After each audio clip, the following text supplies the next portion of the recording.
This episode of the Cigar Social Podcast is brought to you by Black Star Line Cigars. From the highly rated Warwich to the outstanding Lalibela and classic El Milagro, these cigars are absolutely incredible and use the absolute best tobacco from Aganorsa leaf, which is farmed and expertly handcrafted in Esteli, Nicaragua. Visit them at blackstarline.shop and use promo code CIGARSOCIAL15 for 15% off your entire order and receive free shipping on all orders over $100. Black Star Line Cigars. Cigars are a daily operation.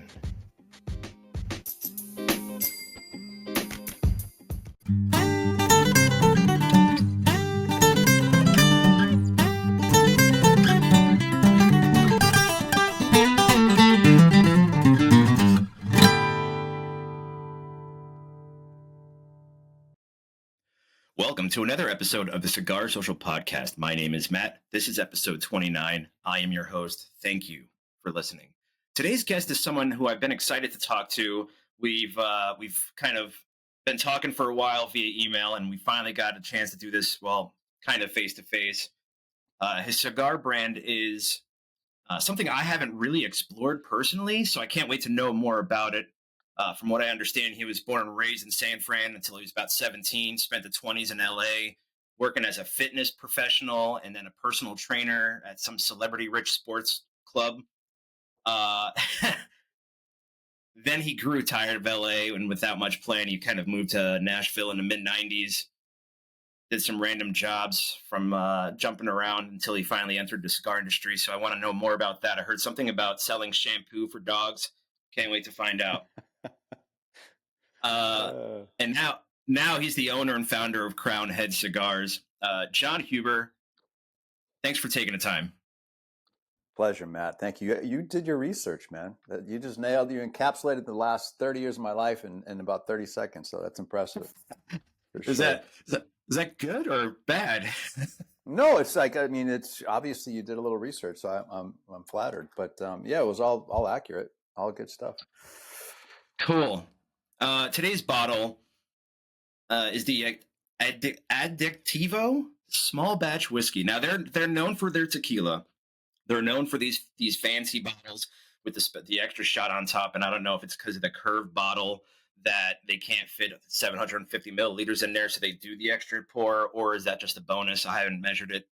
But this is 100% single malt whiskey, aged in new hand-picked American oak barrels, and then finished in the Adictivo tequila casks, delivering that natural dark amber color.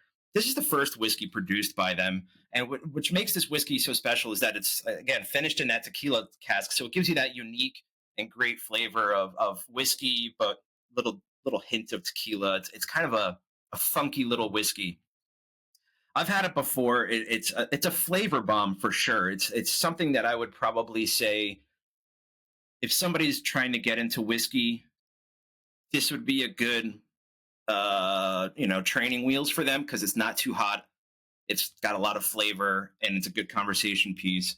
The source of the whiskey, I can't find any information on. So I know they source it, maybe an MGP from Mexico-esque broker. But when they do get it, they age it for 5 years. 80 proof, so it's not too hot, and they claim that it's from product of Mexico. So I got a feeling that the whiskey was sourced from down there. Not a bad drink. Have you ever tried this, Jon? No. To be honest with you, I stopped drinking. I'm probably in the wrong show, but I stopped drinking a long time ago. I gave it up. Yeah, I got too good at it, and they retired my jersey. So, Got it. Yeah, so I'm not what I'm drinking is very simple: black coffee, Cafe Bustelo. So and I was gonna do a black coffee too. But yeah. All right, moving on to the cigar. Yeah, man. So this thing is something that was hard to find, but I got it. A buddy from Colorado, he sent me this along with 4 other banded cigars with the satin band on the foot. Mm-hmm. We'll go through those later, but this one had the orange one. I put it on the sack of Squatch as like a badge of armor. Nice. But this is one of four regional exclusive releases from Crown Heads. Is that correct? And Yeah, obviously, technically, more or less. I mean, over the years, it's kind of evolved into more of a national thing. Obviously, you found it in Colorado, so it's not exclusive to Tennessee now. But yeah, so we do Tennessee Waltz, Yellow Rose for Texas. That's how it started off. Paniola for Hawaii, and then Buckeye Land was something that just kind of came and went for Ohio. But we're not producing Buckeye anymore. um, and I also know that our friend Tim Pearson from Chattanooga Whiskey, I think they're actually selling Crown Heads or the Tennessee Waltz he was mentioning at his distillery too. So that's kind of cool. Correct. Yeah, yeah, that's nice. Little This is hometown the love. 5.5 by 52 Robusto Extra. Uses a Connecticut broadleaf wrapper, Nicaraguan binders and fillers, and like the rest of the exclusive, the cigar has that little satin foot, which is just that nice, classy touch. You know, it's eye catching out of the humidor, but it's not like over the top at all. It's just Right. enough said. And obviously, this represents Tennessee. Go Vols. Yes, absolutely. The orange is a tie back to Tennessee. And to be quite honest with you, when we started doing these exclusives, the reason, the rationale behind the foot band was just to reduce the cost, and so that we can put it on the shelf for a more reasonable price. So we eliminated the band. We thought, okay, let's just do a foot band, just to and that just kind of stuck from there. But Yeah. initially, it was just to minimize the cost, delivered at a more affordable price for the end consumer. The Tennessee Waltz is both a real song and also a cigar homage to the state where your grandparents met. Is that correct? No, actually, it's my grandparents met at a dance, and the first song that was playing for their first dance was Tennessee Waltz. Got So, it. but that happened in California. So, and then I ended up serendipitously moving to Tennessee. So that all kind of came together. There's something about you wooing your wife in Tennessee. Another reason why you kind of did that. Well, I met my wife in Tennessee, but it was funny because she moved Ohio, Virginia to Tennessee around the same time that I went from San Francisco, LA to Tennessee. But we didn't, even though it was kind of like, it's not a small town, but back then it was a lot easier to run into people in the same venues and what have you. But we didn't know each other until we kind of met by accident over Twitter, of all things. And then, then we started from there and just celebrated our 13th year dating anniversary and our 12-year wedding anniversary. So it's been, Congratulations. yeah, man. Yeah, absolutely. Cool. Yeah, I mean, I met my wife on Bumble, so it's it's funny how things work. It is. I wasn't looking to meet somebody at the time, but there was something. And then we started like this kind of, it went from Twitter to text to phone call to date, but we had like this little courtship for about 2 months before we even jumped into a date. And then once we had our first date, that was it. And I think I've been with her every day since, pretty much. This cigar was made in the My Father factory. Correct. And I know that we'll go over some of the other ones, but I also know that you use other tobacco caleras, like that for different other cigars, like the Mil Diaz and the Four Kicks, are in separate factories. Yes. But and all make great products. But yeah, my father's again huge fan of Tatuaje, a huge fan of My Father cigars. So this kind of falls right in line. Yeah. As am I. And, I always say this, but I always want to pay tribute to my good friend, Pete Johnson. He's the reason why that cigar exists. He was the entree into the factory back in 2014. And that meeting that he set up basically led to Las Calaveras, Tennessee Waltz, Jericho Hill, La Imperiosa. The list goes on. So I owe a lot to Pete to this day. And no wonder. I mean, it's got, I believe, a 90 rating on Half Wheel. So I mean, that says it all. I don't pay a whole bunch of attention to ratings, but Yeah, it's nice when it happens. It's nice, but it's not what we strive for, to be honest with you. I always feel like the ratings, especially for some of those media outlets, are like a ballpark. I mean, Hmm. we did a blind smoke here in the shed with a couple of local guys, and the cigar I handed off had like an 87 from one, a 93 from another outlet, right? So I found four of them. I gave them the average. I'm like, on an average, it rates a 90. Right. Yeah. There you go. I mean, it's And all that's good. it's subjective, man. It's one person or one outlet's opinion. It's a jumping Yep. off point. It's a guide. I mean, I went by that guide when I first started getting into smoking cigars. Cigar aficionado was the only thing going on. So I would get the magazine, and then I would go through the highest rated cigars, go to the cigar store, try to find those cigars. So it's a gateway for sure. But I don't. It's not the end all be all. You know what I mean? For Yep. me personally, a lot of guys will ride that all the way. They'll be like, "Oh, we got XYZ rating, and let's put that on a shelf talker," which is great. I get it, but for me, it's just never really been. If I'm proud of the project and I think it's smoking well and I enjoy it, the rest of it is just kind of icing on the cake. So Yeah. No, absolutely. I always said too, like with those places, you don't know how it was shipped, how it was kept, and then not only exactly that, but then, like you said, personal preference of that one single person, which could correct. vary from person. Yeah, yeah. Um, so I mentioned in the intro that you moved to Nashville and you did a few things. Can you go a little bit on how you went from a phone salesman for Mr. Crystal's Australian luxury shampoo for dogs Yes, that was actually in to LA. That was in LA. yeah, So I did that when I was living in Los Angeles. I was really, I paid some dues. I had some really lousy jobs back there. But yeah, there was some telemarketing gigs in LA. Uh, Sleeping on a mattress, living on peanut butter and bread for weeks at a time. It was a struggle for sure. But then when I got to Nashville, I really didn't know what I wanted to do, and it was just. I think the only job I really had in Nashville before I got into cigars was I worked as a temp for a firm that basically bought and resold. They were a reseller for diesel fuel for truck stops across the country, and it was again one of the most boring, mundane jobs. And I hated it, and which actually was the impetus and the driving force. Like, okay, find out what you want to do because you can't go through life like this. And the rest of it was just kind of very coincidental and maybe a little bit of a destiny thing. But I discovered cigars, and I was like, that's what I want to do. So. and that's how did you segue into working for CAO?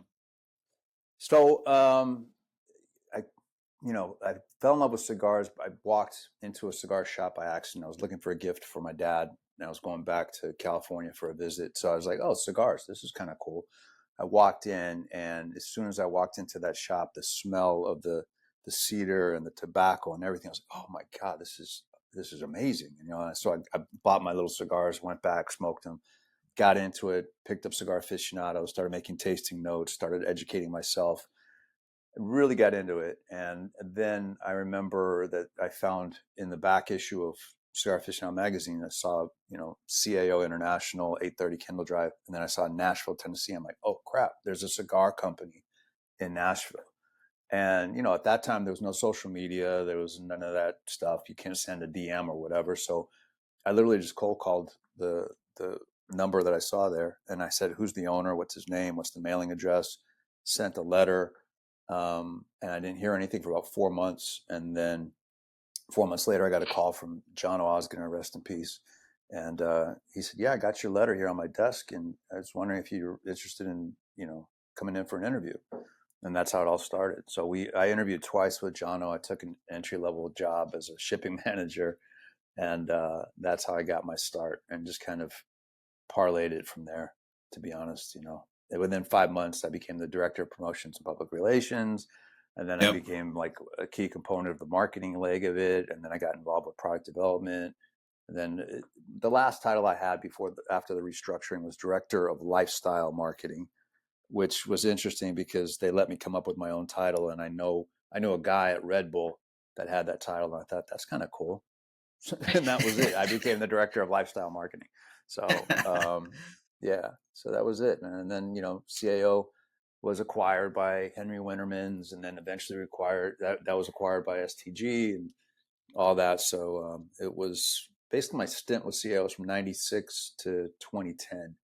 And I kind of say I got my undergrad degree in the business there, and then my last day was in December of 2010, and then by February of 2011, Mike Condor and I announced Crown Heads, and then we started the search for who would make the first Crown Head cigars. And I'm giving you the Reader's Digest condensed version, but eventually we started shipping the first cigars in November of 2011 with Ernesto Perez Carrillo blending the first four kicks.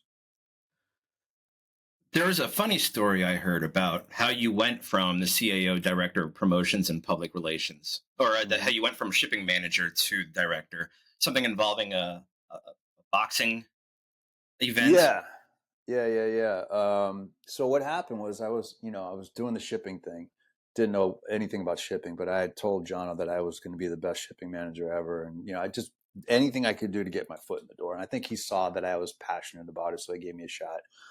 And then about 5 months into it, I was at home. It was early in the morning. I was working out, and I was listening to this radio station, this KDF here in Nashville, WKDF. Rock, very at the time, was a popular rock format radio station. And I heard them do this promo for this prize fight that was going to be on closed circuit TV, and if you win the contest, you get 2 tickets plus a box of cigars. And I was like, bing! I was like, this is interesting, because that's not something you would hear every day. So I literally called the radio station. I said, I just heard your promo. What cigars are you using? And the guy was very honest. He was like, I don't know. We just thought that would be a cool tie-in to the promo. I said, well, I work for a cigar company, and I will get you the cigars gratis if you just give me a couple of mention the company, do a couple spots. Fair enough. So I did that, and I recorded the adverts. And then a couple of weeks later, I called them back up and I said, listen, as a follow-up, but cigars are kind of getting popular. This was right at the tail end of the boom in '96. And the guy said, I said, why don't I come in and do like a little show, like a cigar Q&A type thing. And mind you, I wasn't even a year in the business. It was months. And so I got to do that. And I did it for about 4 consecutive weeks. I would go in one day a week, like 7:30 in the morning, put the headphones on, do the Q&A. And then I got all these spots on a cassette. And then at the end of the month, I went into Jono's office and I played it for him. And he's listening to all this stuff. And he's like, he's listening. He's like, man, this guy's really good. Who is this guy? We should get him. I said, that's me. And he's like, really? He goes, okay. And then he goes, you are the worst shipping manager ever. You're fired and hired as the director of promotions and public relations. So that's how it started, really. And then I kind of got my footing in that way, and I found out what I really like to do. So, and then the rest of it just kind of progressed from there. So you went in saying you were going to be the best, and you went out with somebody saying you were the worst. That's what his famous quote was, that I was a terrible shipping manager. I had no idea what that even entailed. I just knew that I was in the business. I mean, to frame it up, like I got hired April 15th of '96. And 3 months later, I was at the actual trade show, which was RTDA at the time. Now it's called PCA. And you talk about trial by fire. We literally got thrown into it. I'm like, our booth was right across from Cigar Aficionado. And at that time, they had JFK's humidor that Marvin Shankin had acquired, and they had armed guards around it. And there was celebrities and Carlito Fuente and, Padron Sr. and all these guys, Ernesto, all these guys that I had read about in the magazines were there. And I'm 3 months into this. So it was, it was a crash course in the industry for sure. But wow, that was a great trade show. It was a really cool trade show, because I remember taking a box of cigars from our CAO cigars, and I said, who's that guy at Cigar Aficionado that everybody keeps talking to? And somebody said, oh, that's George Brightman. He's like the guru over there. I was like, all right. And I just kept my eye on the couch, and when it was always somebody there. And then as soon as he was by himself, I dashed over there. I sat down next to him. I said, Mr. Brightman, my name is Jon Huber. I'm with CAO Cigars. This is our new cigar, CAO Gold. I want you to try it. Da, da, da, da. And he became, like, over the years to come, he became like my mentor in the industry. And I learned so much from George. To this day, we keep in contact. But I was aggressive, and I just went for it, And it was fun. That's just also like where I met Pete Johnson. I met Pete at that show. Oh yeah. Yeah. just like you got CAO into the boxing ring. Hmm. You did also secure placement of cigars for the TV show Sopranos when you were working for Right. CAO. Yeah. How did that happen? And can you talk about that release and that experience? It happened because at the time, Sopranos was starting on HBO, and people were it was kept getting traction. People were watching it, and somebody in the office had mentioned that, hey, they were smoking cigars on The Sopranos. Did you guys see that? And I didn't even have HBO. I didn't even know anything about the show. And somebody said, well, it'd be a good idea to maybe we can get our cigars on there. Product placement deal. And Jono was famous for this saying, "Make it happen." Like he was a firm believer in like whatever you can conceive and believe you can achieve if you just go for it. So I was like, huh, okay. So I was tasked with that. And at the time, I'd been in contact with a company in LA. I don't know if they're still in business or not, but it was called UPP Entertainment. And their sole function in the entertainment industry was to secure product placement deals, which I don't even know if that's a thing anymore. But this one guy that kept courting me was saying, listen, for X amount of money, we can get you X amount of placements. And I'm like, well, where are the placements? And he's like, well, it could be on a film, it could be on a TV show, it could be, it's not really, it's just, we'll secure that many placements. So I was, never interested. And then I called him one day and I said, hey, Steve, I got an idea for you.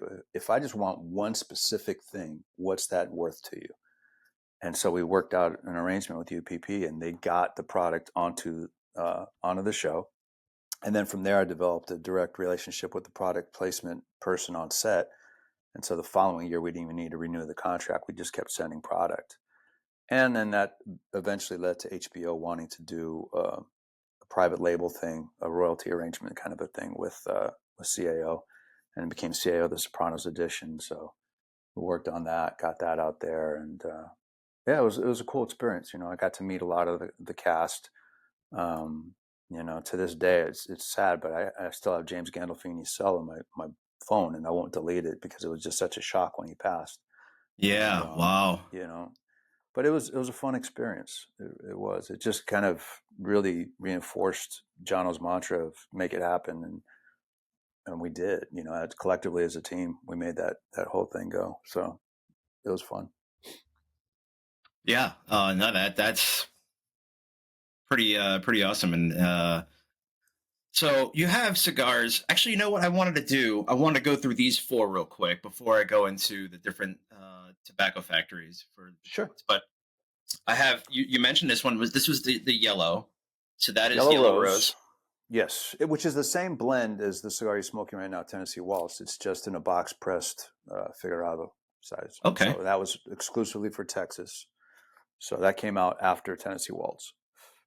Then you got this light blue one. That was a God, that's special. That's a pre-release Las Mareas. Okay.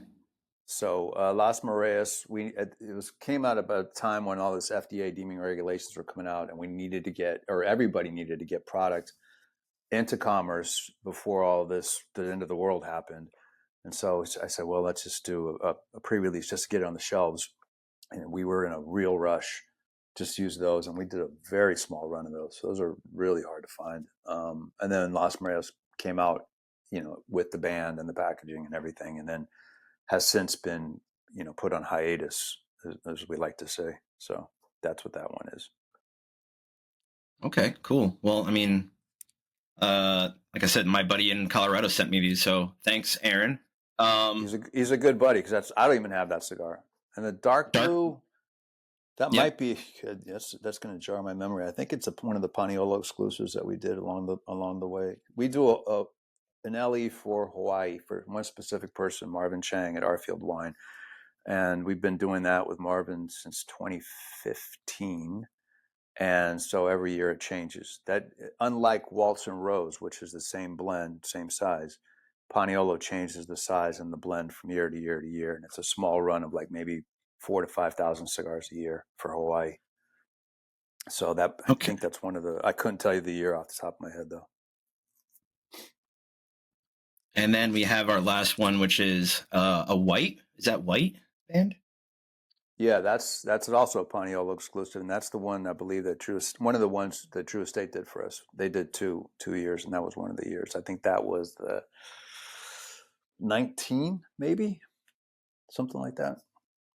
So, and Drew also did our Buckeye Land, which is the red foot ribbon, and that was for Ohio. And then we released it 1 year, and then we just couldn't keep it in production, and we still get requests for it, but the problem we had wanted to work with Drew Estate, specifically with Willie Herrera, for since 2013. Willie and I have known each other and wanted to do something together.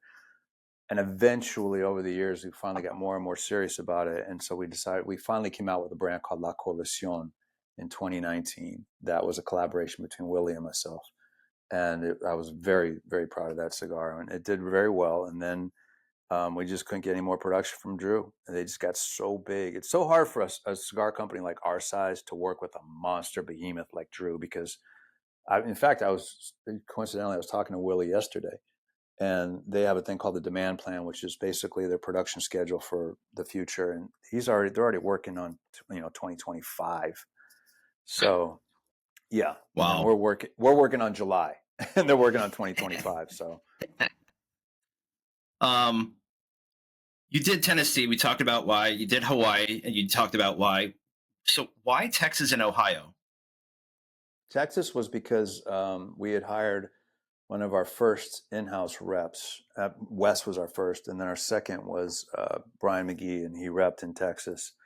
And Brian said, "Hey, our retailers would love to have an state exclusive," so hence Yellow Rose. And then Ohio was Miguel, our national sales manager, was asking me to do something for Ohio, and I thought, well, this one actually makes sense because my wife was born and raised in Ohio up until she was like 12. And so her maiden name is Land. So that's why the name of the brand became Buckeye Land. And then her it's a little Easter egg on the box, but in very small Roman numerals is like, I think it's either 432 or 1432, but that was basically her physical address at the street that she grew up on. Oh So it was wow. a little, yeah. So that was why we did Buckeye Land. You have other cigar, the Four Kicks, for example. That's at Ernesto Perez Tabacalera. Carrillo. Yeah. Tabacalera La Alianza, yeah. That was our first regular production release in 2011, November of 11. Yeah, we have Four Kicks. We did. I mean, I'll go down the roster with Tabacalera La Alianza, which is Ernesto Perez Carrillo. Four Kicks Capa Especial, Luminosa, Le Carême. At one time, we had Headley Grange, J.D. Howard. Those have both been put on hiatus. We've had to kind of really hyper-focus our brands on a specific few. And then with my father, we do Jericho Hill, La Imperiosa, Tennessee Waltz, Yellow Rose. And then we do an annual LE with my father called Las Calaveras. And we're also working with Noxa as of recently. They do a brand called the Patissier. And they also did Azul y Oro, which is an LE that we did last year. And then we go to Tacanixa, which was formerly known as Tabacalera Pichardo, and they do Mil Diaz and Juarez for us at this moment. So that's the resume.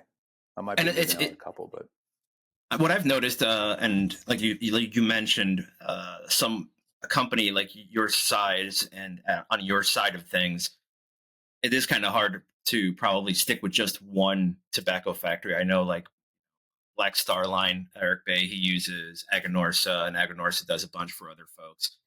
And but I don't think I've ever heard or seen a company so far doing this that expanded out that far into the realm and kind of uses a handful or more at any given time. Yeah, no, it's it really, I mean, going back to when we first started, my intention was just to work with Ernie. I mean, it was hard enough to get to that point where because you have to remember at the time, Ernie had just started EPC Cigar Company in 2009, and he was only doing his own brands. He wasn't doing any contract brands. He wasn't doing any cigars for anybody else. And then after spending a few months visiting different factories in Central America, we came back and assessed the situation and said, who would be the best bet to work with? And it came down to Ernie. And then it became like, well, will he do this? Can we convince him to make a contract brand? And knock on wood, we sold the deal, and he said, yeah. But he did have a disclaimer on it. He's like, look, he goes, I will do the cigar for you, but he goes, I'm not going to sell you a car off the lot. You're going to come down here and you're going to build the car, and that's how we'll do it. So if it sells, good for you. If it doesn't, that's on you as well. And that's exactly what I wanted to hear at the time. I mean, because like Yeah. CAO is a whole different way of product development. It wasn't as involved. It was more like, okay, here's brand ABC, whatever, pick one, put it in a box, sell it. And it was a machine. But I really wanted to build the car. And that's what Ernie taught me. And that was my graduate degree, really, is he had me come down and really took me through, everything, how to validate tobacco, how to go from just, okay, if it's Jalapa, but it's Jalapa, here's one finca, and 10 miles away, it's another finca. Tell me what the difference is in these two, in this Seco and this Seco, or this Viso, this Lero, this Lero. And so I learned a lot working with Ernie. So yeah, so we started working with Ernie, and then the idea was I would continue to work with him, but then eventually, like a few years later, he started to expand out of necessity into doing other stuff for other companies. And I was like, well, maybe we need to kind of do the same thing just to protect ourselves, and just in case, things, supply gets out of control or whatever. And then I went back to Pete and I said, hey, do you think there's room in the factory at my father? And he initiated the meeting in January of 14. I went down there. The first cigars we worked on were Las Calaveras, Tennessee Waltz, and Jericho Hill. And so then we became working with those two factories. And then fast forward to like 2017, and that's when Tabacalera Pichardo, which is now Tacanixa, came into my view, and got some samples from them. And I thought, wow, there's some potential here, So we started working there, and that resulted in Juarez and Mil Diaz. And then it's just been all things over the years. And again, going back to wanting to work with Willie, we wanted to do that for years. And so we got the opportunity to do La Coalición. And then most recently was Noxa. And Noxa kind of goes full circle because the guy running Noxa is a gentleman named Gustavo Cura. And Gustavo, God bless him, was instrumental in orchestrating a lot of meetings and getting us into different facilities back in 2011 when Mike Condor and I were visiting Nicaragua, trying to figure out who's going to make cigars for us. And so now, and he's always been with Prosonixa, which is like working for Oliva Tobacco, not Oliva Cigar Company, but Oliva Tobacco. So Gus has been a tobacco broker guy for freaking forever. And then recently, a couple of 2-3 years ago, he started to work. He was the head of Noxa. And I didn't even know that was happening at the time. But Willie told me that, hey, have you talked to Gus lately? He's working at Noxa. I'm like, no kidding. So I called up Gus and we decided to do some stuff together. So that's it. It all just kind of, it's happened organically over the years, I guess. But it's interesting to work with different factories because you can have, a broadleaf cigar from factory A and one from factory B, but the way that they process the tobacco, the way that they blend and everything, you have two completely different expressions. So I look at my role more as being like kind of like a Rick Rubin, like a music producer, and I'm assembling the talent, and I'm actually doing a little bit of the creative directing, more or less, with various artists. That's how I look at what I do as my role here at Crowned Heads. After leaving CAO, and when CAO was sold and moved out of Nashville, you and three other former CAO alumni moved Yeah. to create Crown Heads. Mike Condor, Michael Trebig, and Nancy Heathman. Nancy. Um, Yeah. Speaking of growing organically, was that startup, just kind of like picking up where you left off, or were there like major hurdles at the start that you needed to overcome in order to, meet and grow organically at that point? It was a whole different experience for me. It was, I mean, I look at CAO as like some of the most fun I had in the industry because we just worked with a great group of people, and it was like being in a fraternity more than anything else. And you didn't have to worry about anything other than do your job well, and you're going to get paid, and we're going to grow this company. And it was, I don't want to say it wasn't stressful, but the pressure wasn't 1/10 of what I discovered when I became a co-owner of Crown Heads with Mike Onder. It was like, now you're starting from scratch, and now you are responsible for creating the product that is going to take care of you, your family, him, his family, her family, and those that come after. So it was a whole different ballgame. It wasn't, I'm not saying it's not fun, but it's a lot more pressure and stress, and especially as we grew over the years, over the last decade, it's become more and more and more. So yeah, there was definitely hurdles and obstacles in the early going, um, but I mean, I always felt like we could do it, and we did. We have, to be still in the conversation a decade later, it says something, because a lot of companies have come and gone, and you look at the statistics of any business, the odds are stacked against you that you're going to survive the first year, 3 years, let alone 10. So I put a lot of credit in the fact that we work with some really great partners on the manufacturing level, and we have a great sales team, and some great creative people. I work with a wonderful graphics designer, Wade Stringfellow. I give him a shout out. I mean, we just have surrounded with really good, talented people now. So I feel like in some ways we've been doing it for a decade, but in other ways I feel like we're just getting started. So why the name Crowned Heads?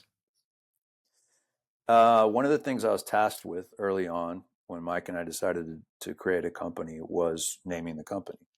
And so when I left CAO in December, I just went on a little hiatus, I guess, and went home and started to like brainstorm a bunch of stuff, write a bunch of stuff in a notebook, and had a few names that I would float by Mike. I'd text him and he wouldn't like one and I'd like one, vice versa. And then we'd finally agree on one. And then the attorneys would be like, no, you can't register this. And I'm like, God. So I was like, at my wit's end. And then one day I was watching Wizard of Oz. And there's one scene in the movie where, before it goes to color, where Dorothy goes to Professor Marvel, just, he tells her fortune or whatever. And on the side of his caravan, it said Crowned Heads of Europe, past, present, future. And I was like, Crowned Heads. And I literally just took a picture with my phone. I texted it to Mike and I said, what about Crowned Heads? And he's like, yeah, I kind of like that. And I was like, that was Huh. it. It was as simple as that. And then when we announced the company, Cigar Aficionado announced it in February, a lot of people were like looking for a different meaning, like Crowned Heads. Oh, Condor Huber, CH, Crowned Heads. No. And then Oh. somebody said that it was like the triple cap on a cigar is called a crowned head. I'm like, no, that's not it either. It's just the Wizard of Oz. It was just, it was one of those things. It was just like kind of, I wanted something that was, ambiguous enough that it wasn't like, Huber Condor Cigar Company or Condor Huber Cigar. I wanted something that made people ask the question, what is Crowned Heads? And then the thought was, if I can establish excellence in that lane of cigars, who knows? Maybe we could branch out into something else. And once you have that name established, which, I mean, we're still working to establish the name in cigars, so that never really came to fruition yet. But I mean, that's the history of the name, really. It's as simple as that, from Wizard of Oz. I mean, from my side, looking in, Crowned Heads is definitely somewhat definitely established in the industry. It's well known and well liked, from what I heard and gathered, and Thank you. what I've smoked so far. Just phenomenal stuff. Your Crown Thank Heads you. is based in Music City, Nashville, like we mentioned, and you Mm-hmm. like to use music history to influence your cigars. For example, Jericho Hill is Johnny Cash's cover of Cocaine Blues inspired the Mm-hmm. name of that cigar. Four Kicks is taken by the song from Kings of Leon. Headley Grange, designed from the Led Zeppelin classic When the Levee Breaks. That was the English Mm-hmm. studio that they used. And then Correct. Chord Series E is drawn inspiration from the classic guitar solo Eruption from late Eddie Van Halen. True. Is there any other future products or maybe collaborations with musical artists in the works currently? Well, funny you mentioned that. I mean, our PCA release that I've been working on since March of 22 with Ernesto, it'll be our first regular production brand with Tabacalera La Alianza with Ernesto, in 3 or 4 years. So it's been a while since we did something new with him, but we started working on this, over a year ago.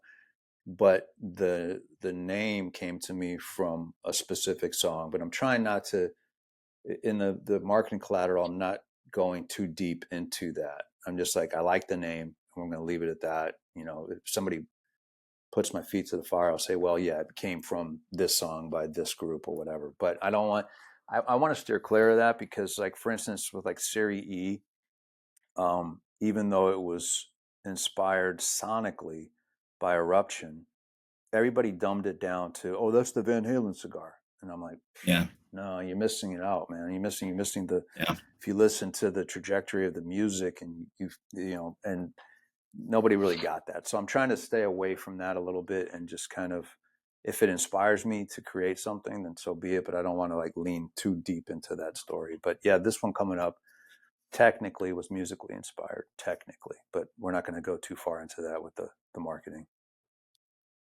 Not like with Siri, I believe inside the box you have it painted like Van Halen's. Was it the Frankenstein guitar?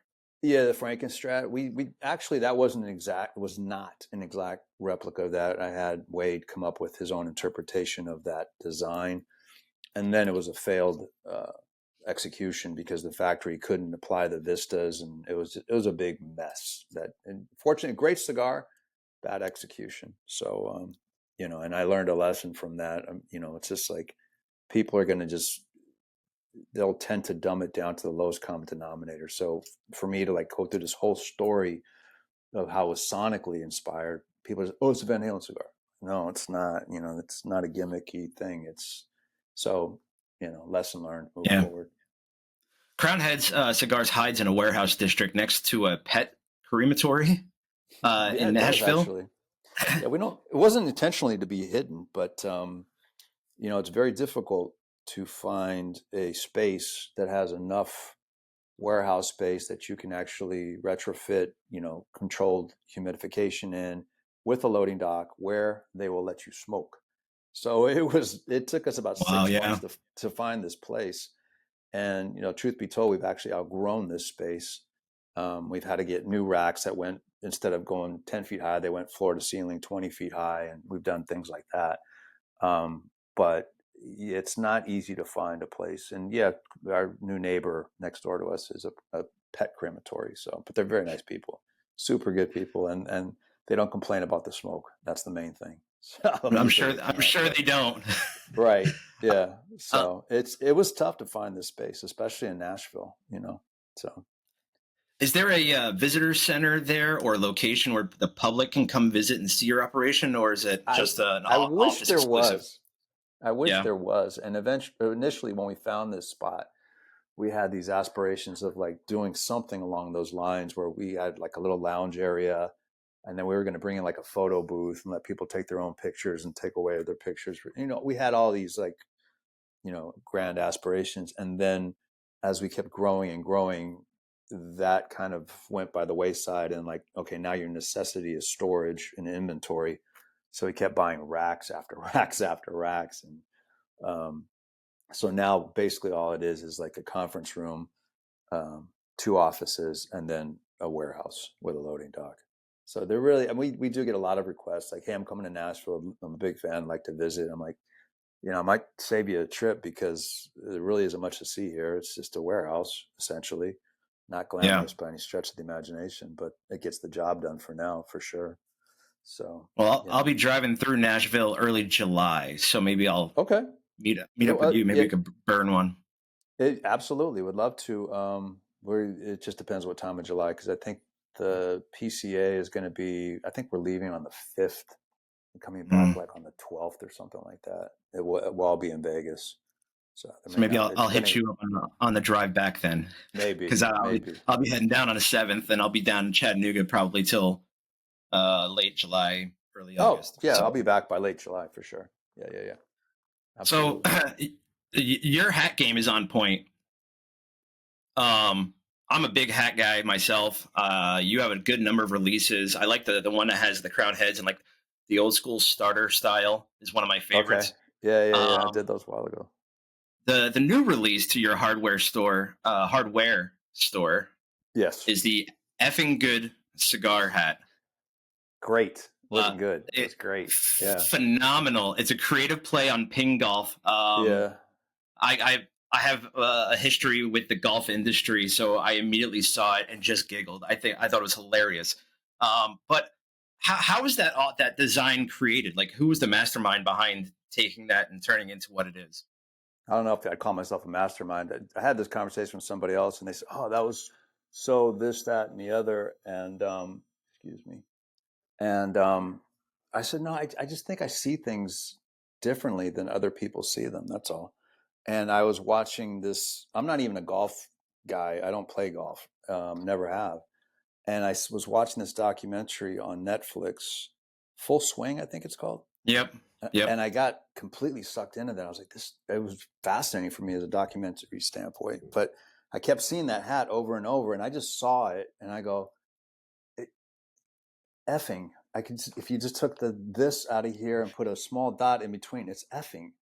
And then I'll just put great cigars. And that's as simple as that. So I just sent it over to Derek, our hat rep, and I said, okay, I want to mark this up, and so we did. And it was as easy as that. It took me all of like a minute. So Yeah. same with Nash Pro Smokes, it's a play on Bass Pro, Nash Pro. Yeah. You also did one for Blood Medicine that looks like Budweiser a little bit with the bow tie.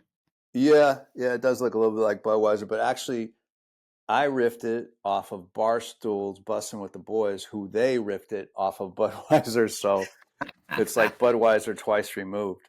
But yeah, I have fun with it, man. It's just another creative outlet for me. I mean, I keep a file on my desk of headwear, literally, because that's really our only marketing piece. We don't do a ton of like ashtrays and lighters and cutters. We've always just I always thought hats were a great marketing piece because it's a one size fits all, essentially, and it's walking advertisement. A lighter is going to stay on the guy's desk or in his pocket, but he's going to wear the hat and people are going to see that. So I always thought hats were a great marketing tool.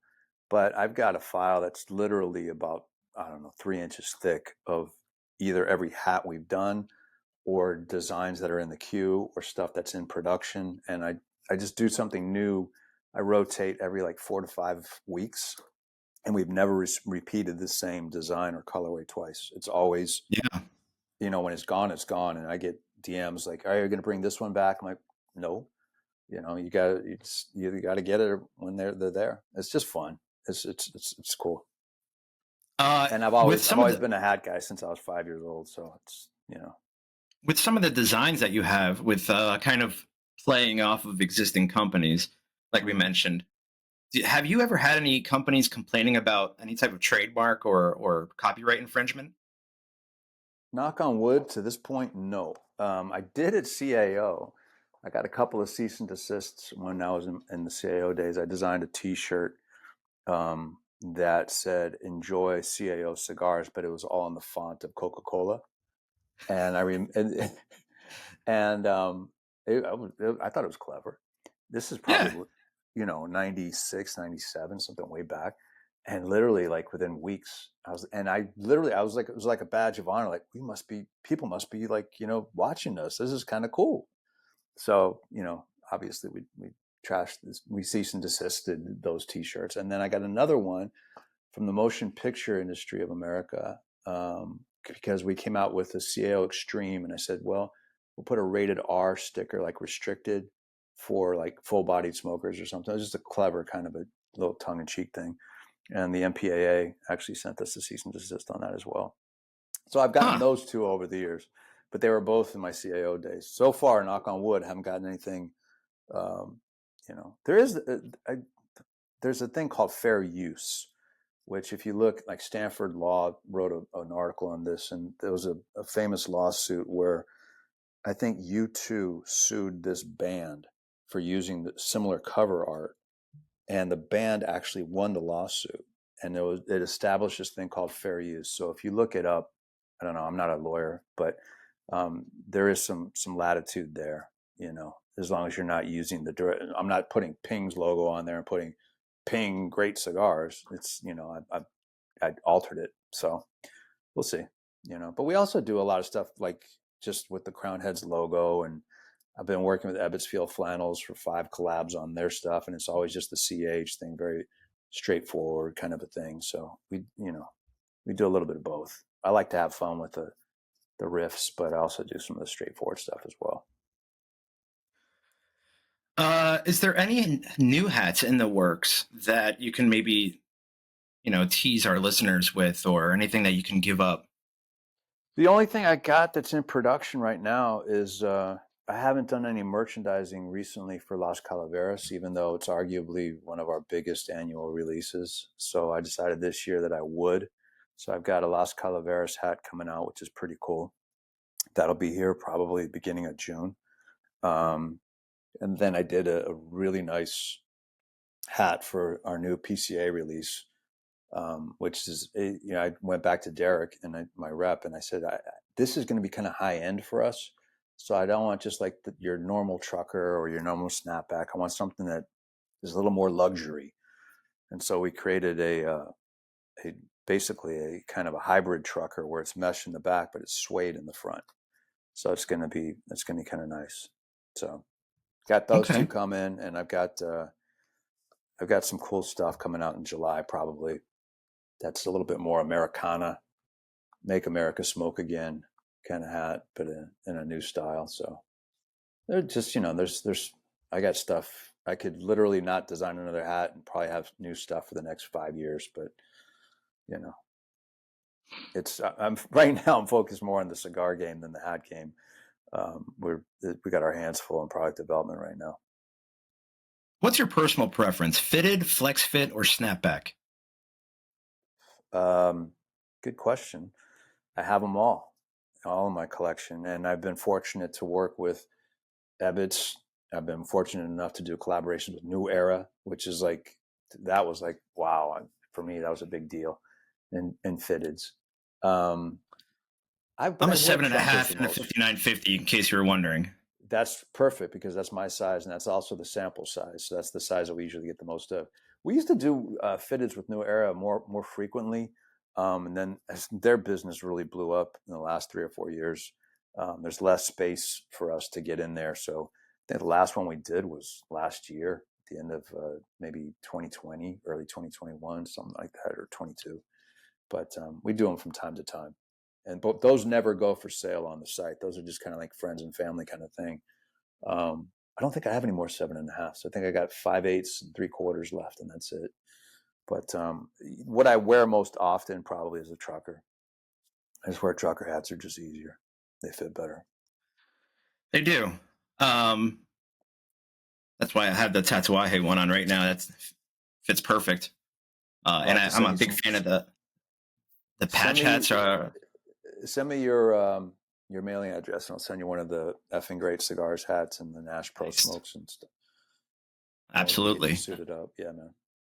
Carve your own path is something I heard you say often in previous interviews. It's kind of like your mantra. Can you tell our listeners where that comes from and what that means to you? So when the first thing we did after we established the name was we kind of we're big on whiteboards. So we sat down and we kind of, you whiteboard all your ideas, your philosophies, your ethics, everything. You kind of, it's a long exercise, but you dumb it down to one mission statement, more or less. And I remember I was in the office with Mike Conder and our graphics man at that time, Stephen Jones. And we came up with, we took all of that, culled it down to carve your own path. Like when the rules don't make sense, carve your own path. Because we were very much anti cigar establishment. We weren't like your normal, cigar company that starts up in Miami or something and has like Cuban roots or heritage or whatever. We were two guys in Nashville trying to start a premium cigar company. So, we kind of like, when the rules don't make sense, carve your own path. If everybody goes right, we go left, kind of a thing. And it was kind of created with the intent to become an aspirational brand, which by that I mean, inspire people to aspire to creating their goals and going after their dreams. So even if a guy doesn't smoke cigars, I wanted him to see Crowned Heads as an aspirational brand, much the same way like Harley Davidson, huge brand, but I would venture to guess maybe 30 or 40% of the people that own a Harley Davidson t-shirt don't even have a motorcycle, but they aspire to the ethos of the brand, of the rebelliousness, of the lifestyle, of the freedom. And so that was always my vision for Crowned Heads. It was going to be more than just a cigar company. It was going to be an aspirational brand.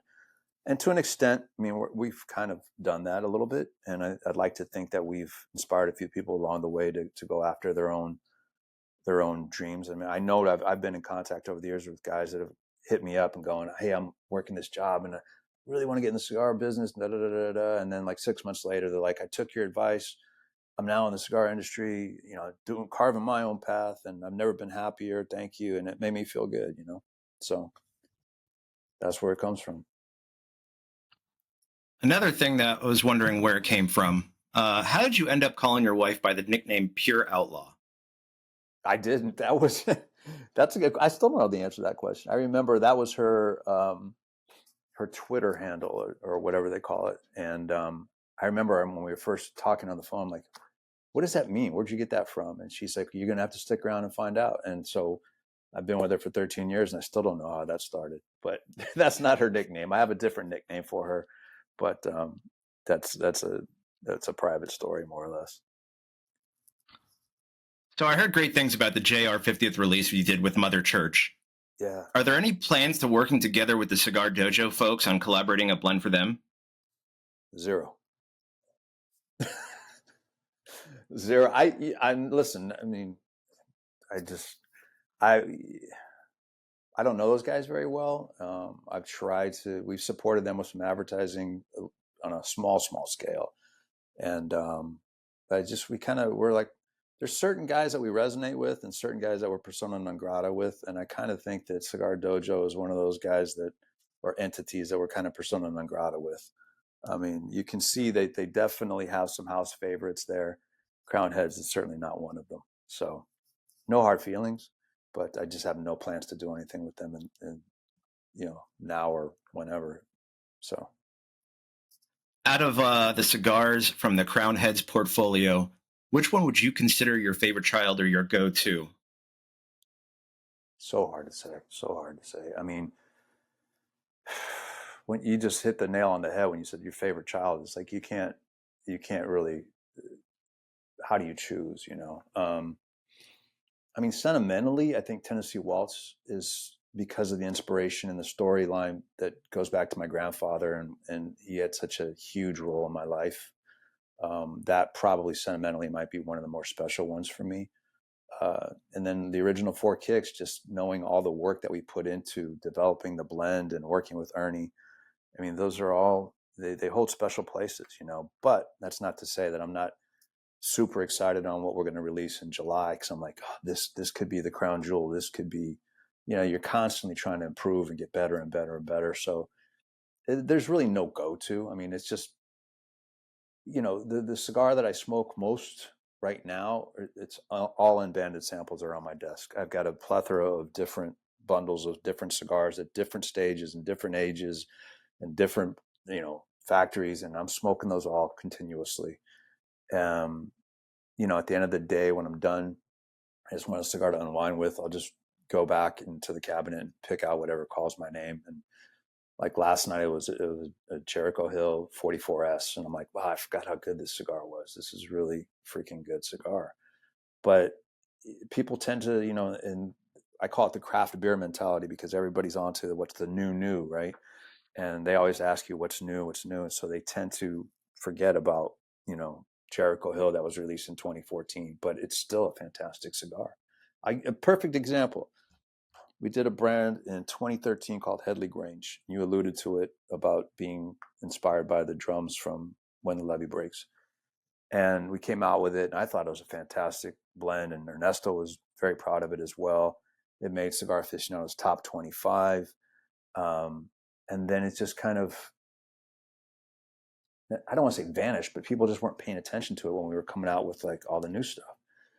So fast forward to last week, I found out that in Cigar Aficionado magazine, they have a section in the back called Connoisseur's Corner. And when I was a cigar geek, I'd always read Connoisseur's Corner. That was like the best of the best.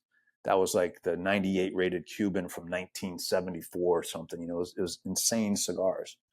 And somebody sent me a picture of the Connoisseur's Corner from this issue, and Headley Grange is in the Connoisseur's Corner.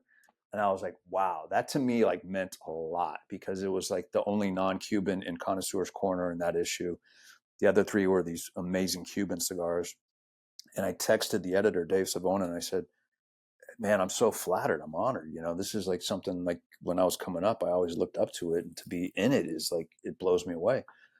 And I said, how many non-Cuban cigars get that accolade? He's like, honestly, it's not more than 3 or 4 a year. And Wow. so I was just like, wow. But the point of that story is it gets that accolade, and we're not even producing it right now because we had a hyper focus on the newer brands that are moving, like Le Carême and Patissier and Mil Diaz and all that other stuff. But people tend to forget about the things that we did, 10 years ago. So Do you have any recent or upcoming releases that our listeners might not know about? yeah, absolutely. We just launched the TAA exclusive at the end of March. That sold out, it pre-sold out, so that'll be out probably in another couple of months. The Lost Angel, which it's always does really well for us. We got Las Calaveras coming out. We'll be announcing that this month, but it'll probably ship in June. We've got the PCA release that I'm smoking right now that I've been talking about, hinting at. First regular production release with Ernesto Perez Carrillo in 3+ years. To be honest with you, I've actually got the 2024 PCA release already done. So there's a lot of new stuff coming down the pike. And we'll have another Paniolo in October. But yeah, I'm really focused on this particular PCA regular production release with Ernie. I've put a lot into it. It's next level for us. So hopefully it gets well received. You never know. But we'll find out in about 58 days. So But who's counting? I know, right? I'm like, it's insane. It's that time of year where you go, okay, are the bands going to be ready? Are the boxes going to be ready? Are the inserts going to be ready? Is the bunch ribbon going to be ready? There's a lot of moving parts, and to get it all buttoned up, not to mention the booth graphics, and that's a whole different topic. So it's a pretty big show, but it's evolved into a show that's a 7-figure show for us. So it's an important 3 days. So we put a lot of time and focus into it for sure. But yeah, we're working on a bunch of new stuff. So If you're not smoking Crown Heads, you're not smoking your own brand. What would you pull out of the humidor? well, I know what's on my desk right now. Somebody was kind enough to send me a nice little bag of Tatuaje. Tatuaje has always been one of my favorite go-to brands since Pete came out with it in 2003. And I love everything he's done, really. But Cabai One for me was like exceptional. The original Yeah. brown label, the Cazadores, even his the Tellier, the first one, the Lat 54, Lat 56, all that. Those were like mind blowing cigars. Um, he's probably my number. I'm a fan, and I probably would say Pete stuff, my father, Ernie stuff for sure, like EPC, Encore. I love that cigar. I think that cigar is just beautiful. Yeah, Everybody I talks. agree. Everybody talks about Pledge, and I've smoked a handful, and I think it's fantastic and worth all the accolades. But for me, Encore. So Pete, my father, uh, Ernesto. Trying to think of who else. Illusion, when I can find them, or if somebody sends them to me. I like Dion stuff. I think Dion's a genius. Um, I'd like to try more of Nicholas's stuff. I've heard great things about Foundation, but I haven't smoked anything past El Owense. But I mean, I'm a big fan of Nick, just on a personal level. I think he's a great guy. Yeah. I like Willie's stuff, Willie Herrera. I think Willie has a fantastic, not only a palate but has a blender. He's amazing, and it was really a treat to work with him on Coalición. But those are like the main ones. There's not a lot of time to smoke other people's stuff, but those are the brands that come to my mind when I'm able to enjoy somebody else's stuff. Are there any upcoming events that people can come meet, greet, and try Crown Heads? Well, we have an events page, crownheads.com, and there's definitely an events page that's constantly updated. I know Tim Osgener is out traveling a lot. He's promoting we distribute Osgener family cigars, but that is also part of Crowned Heads as well. Tim came back into the business last year, and he released Bosphorus to really great reception. It's a fantastic cigar, also made at Ernesto Perez Carrillo.